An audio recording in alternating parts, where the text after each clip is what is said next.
we had another great outreach at the Mall of America, and the whole group of us wanted to share some stories with you. Hey, everybody. I'm David. I'm here with Aaron.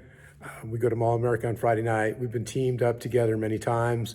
We've gotten to know this guy named Hassan who works at the Mall of America.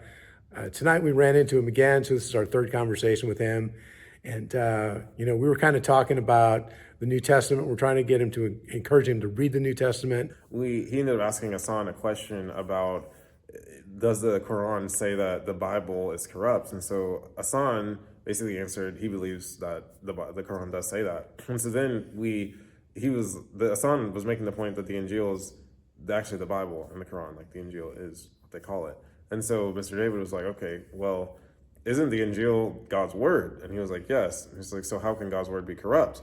Well, we responded, gave him a lot to think about, and so the dialogue will continue with Hassan.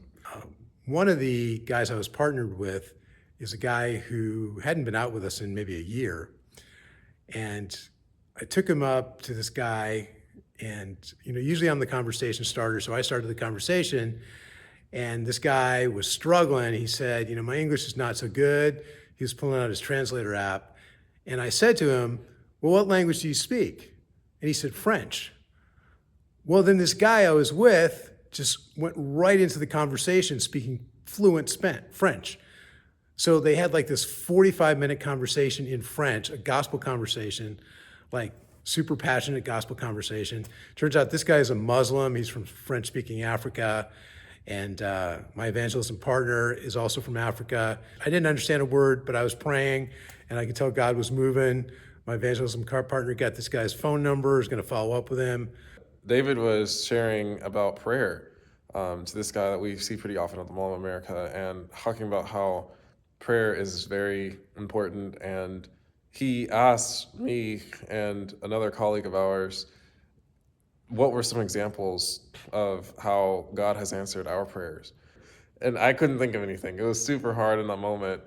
And so after I struggled to think, David shared how God had answered his prayers. And while David was sharing, I was praying, like, God, please give me something to share. I want to share how you have worked in my life and answered prayer. And God was faithful, and he answered my prayer in that moment. And I suddenly remembered how God had answered my prayer in the past, and I was able to share that with this guy we were sharing the gospel with.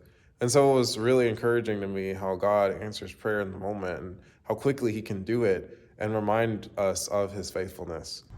I had a couple stories of my own I wanted to share about our night of outreach. We talked to the owner of the Long John Silver's at one of the food courts at the Mall of America, and she had this little box type of thing that was hanging from her necklace, and we asked her about it, and she said it was to help her remember her dad. Now, her dad is still alive, but he's getting quite old and dealing with health problems.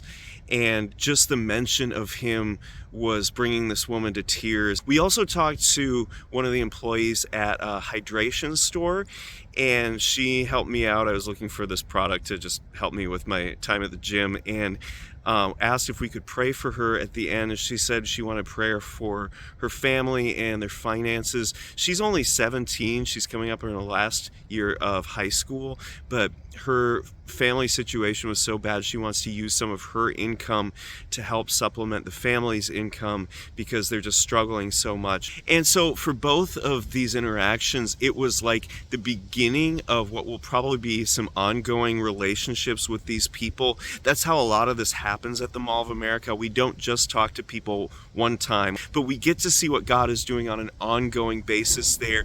And it's really cool because it becomes this kind of discipleship that we have with these store owners, even if they're not yet Christians. So thank you guys for praying for us, and please continue to do so. God is moving at this place, and I hope that you get the sense not only for what he's doing, but for his heart for these people as well.